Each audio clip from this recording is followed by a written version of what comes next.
A string of thought where silence hums.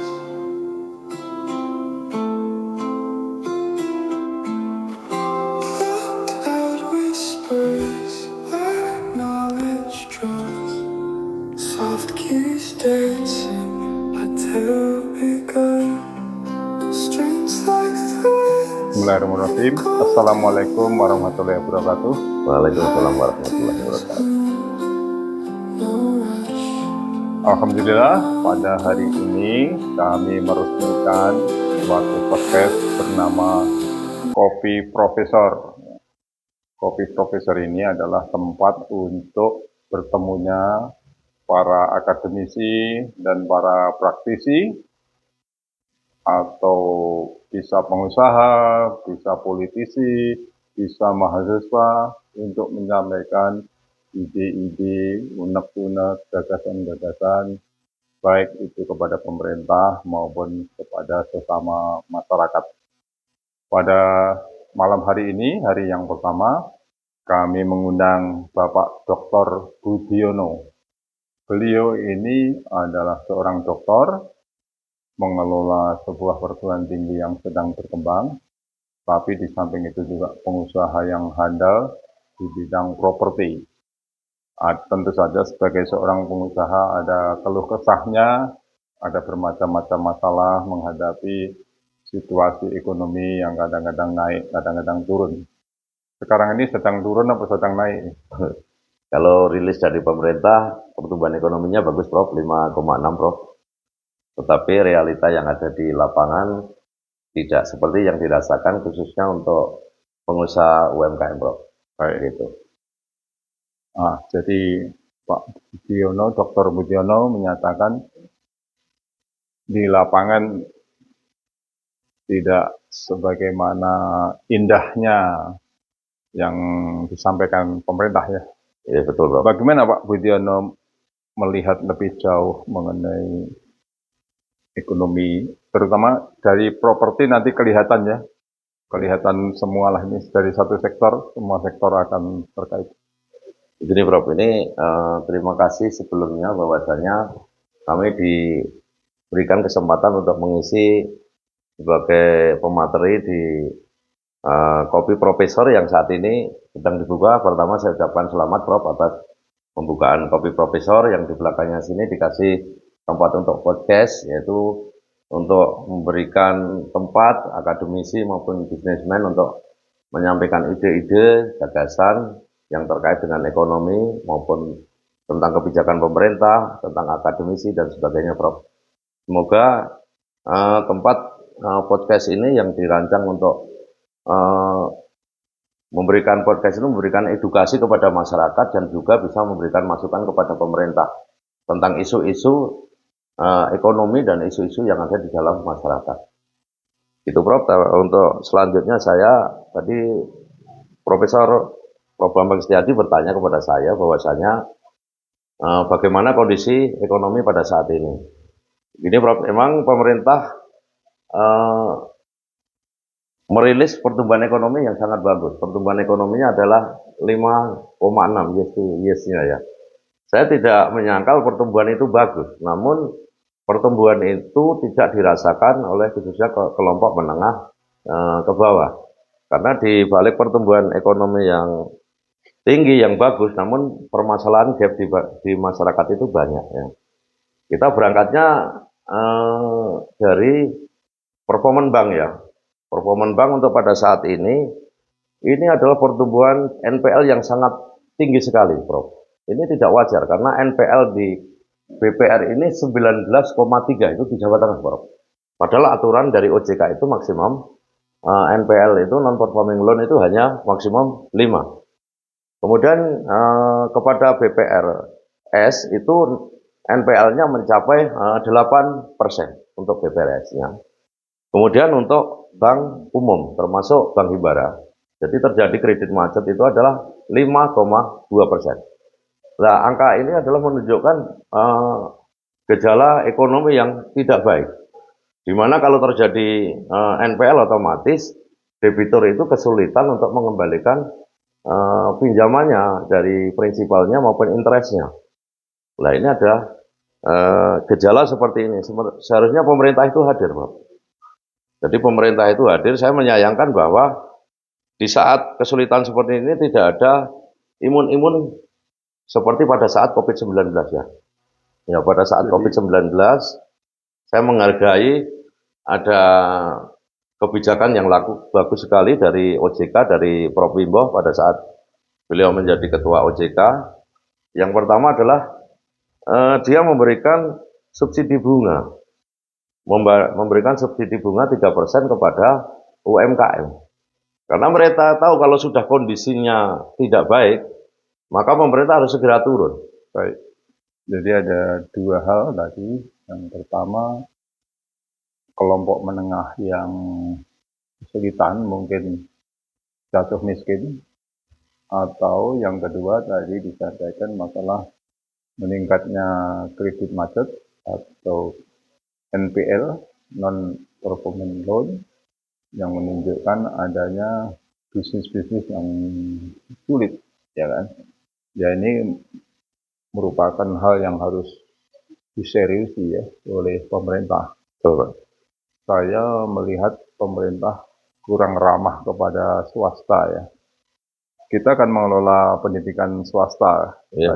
Baik Pak Budi maupun saya juga merasa pemerintah istilahnya asik dengan dirinya sendiri. Mereka tumbuh, perguruan tinggi negeri tumbuh, yang swasta dibiarkan tidak kebagian. Jadi istilahnya pemerintah asik sendiri. Kalau dalam ilmu ekonomi mungkin pemerintah terlalu banyak masuk kepada sektor-sektor sehingga mengalami crowding out atau pendesaan, swastanya terdesak. Itu yang kita rasakan di bidang pendidikan tinggi ya, di bidang tadi disampaikan juga di bidang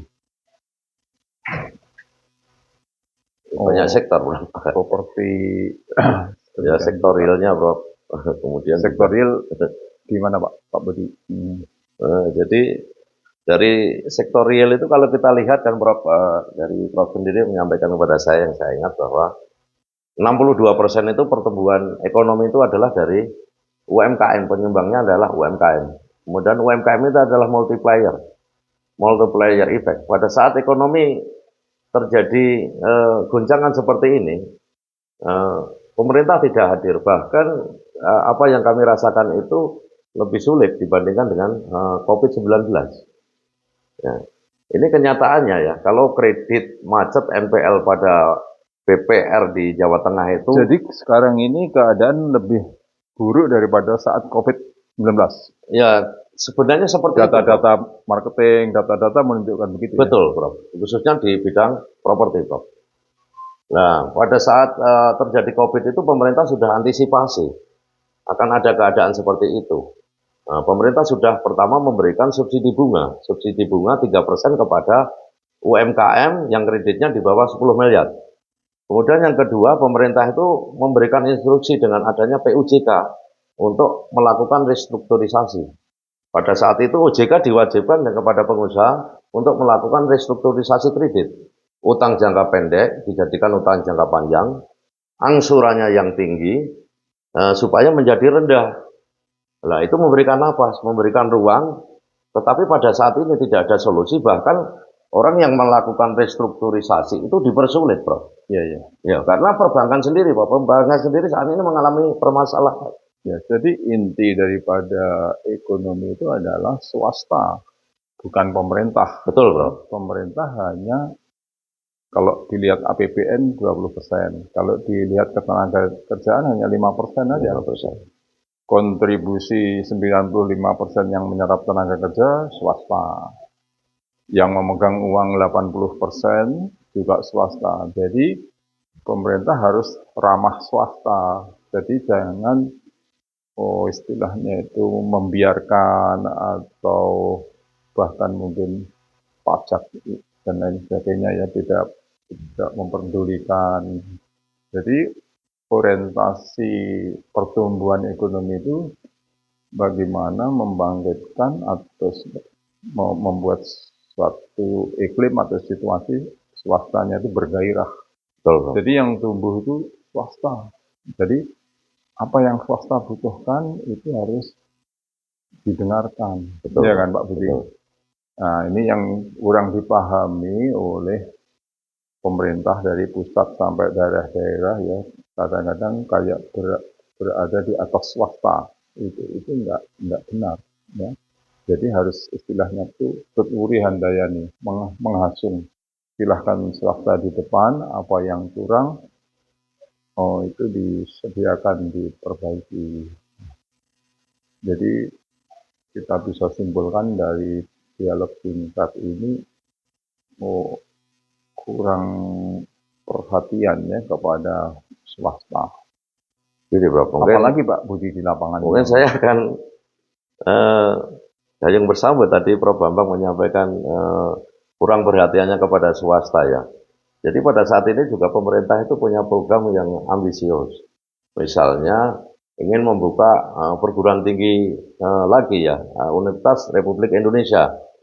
Padahal jumlah perguruan tinggi di Indonesia itu sudah 4.300-an. Udah over. Udah over. Dikecilkan, Kemudian di sisi lain sudah ada instruksi perguruan tinggi itu untuk melakukan penggabungan. Itu untuk yang swasta. Kemudian untuk negeri sendiri mereka mengalami kesulitan. Kesulitannya apa? Adanya PTNBH itu kan mengharapkan perguruan tinggi itu untuk menciptakan ekonomi untuk supaya terjadi efek daripada ekonomi itu. Jadi dampak dari pendidikan itu untuk mendapatkan pemasukan itu bukan hanya sekedar SPP, tapi bagaimana supaya perguruan tinggi negeri itu mampu untuk menghasilkan uang. Nah, tapi kenyataannya karena perguruan tinggi itu tidak mampu, maka perguruan tinggi itu sumbernya juga hanya dari SPP. Dari mahasiswa sebanyak-banyaknya. Ya, terus kemudian pemerintah memberikan aturan untuk PTNBH, perguruan tinggi berbasis hukum. Alasan pemerintah karena APBN-nya tidak cukup, maka perguruan tinggi harus mencari uang. Nah, di sisi lain ini kan menjadi anomali. Kenapa adanya PTNBH, perguruan tinggi untuk mencari dana dari sektor-sektor lain di luar itu karena APBN-nya tidak cukup. Di sisi lain, pemerintah membuka 10 program perguruan tinggi yang rencananya itu sebagai ambisi daripada politik. Kalau saya menangkap, jadi pemerintah memang asyik dengan dirinya sendiri ya, mengira bahwa negara adalah pemerintah itu sendiri. betul. Atau negeri. Negara itu adalah negeri, PTN. Kenapa kalau bekerja sama aja dengan swasta yang dipercaya? Ada Muhammadiyah, ada NU, ada PGRI, swasta-swasta lain yang lainnya. Mau kualitas seperti apa, bisa juga luas saja sekarang, tidak usah ada batasan ini milik swasta ini, ya titip aja, saya titip prodi baru ini, dosennya dari kami, tolong dikelola prodinya, sebenarnya dosen full dari pemerintah, dibekali apalah oleh pemerintah, kurikulum dan mungkin sistem-sistem yang ingin dikembangkan, boleh aja ya. Jadi di era seperti ini kolaborasi pemerintah dan swasta harus kuat sekali ya, bersatu, benar-benar nggak ada sekat, hilangkan pola-pola lama, ini swasta, ini negeri. Swasta dititipi prodi negeri senang sekali ya, misalnya pemerintah buka prodi baru, misalnya AI, dosen kan belum ada, udah aku titip ke swasta, ya kan?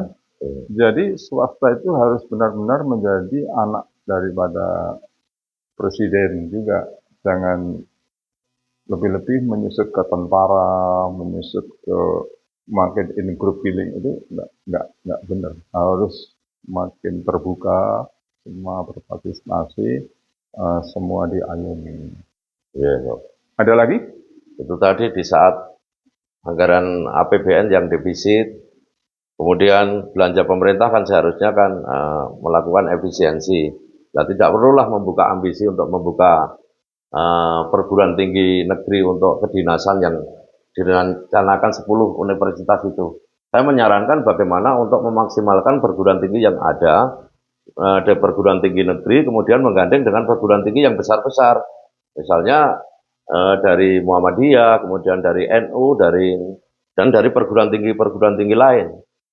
Jadi memaksimalkan yang sudah ada eh, tanpa harus menambah beban daripada APBN, karena APBN itu sudah defisit, Prof, gitu loh. Kemudian Iya. juga anggaran pendidikan ini saat ini sudah diambil, diposting di anggaran-anggaran lain, gitu lah. Nanti pada saat membuat proposal mereka beralasan tidak menggunakan APBN. Nah, kenyataannya nanti pada saat berjalan itu tentang Iya. pembiayaan SDM, sarana dan prasarana itu otomatis juga 10 menggunakan 10 APBN. perguruan tinggi negeri ini benar-benar harus dievaluasi ya. Ya. Harus dievaluasi urgensinya dan lebih-lebih apa itu semboyannya nanti akan menjadi pimpinan. Nah, itu kan nanti sangat berbahaya. Itu ada UI, ada ITB, ada Gajah Mada yang gede-gede. Apakah itu bukan mencetak calon pimpinan? Nanti berbahaya sekali. Kan orang mungkin masih suka di UI anak-anak cerdas, tidak ke situ UGM. semua, ya kan? Nah, itu memang jangan sembrono lah. Perlu Harus ditinjau ulang. dipikirkan anunya itu juga tadi Bapak menyampaikan urgensinya ya.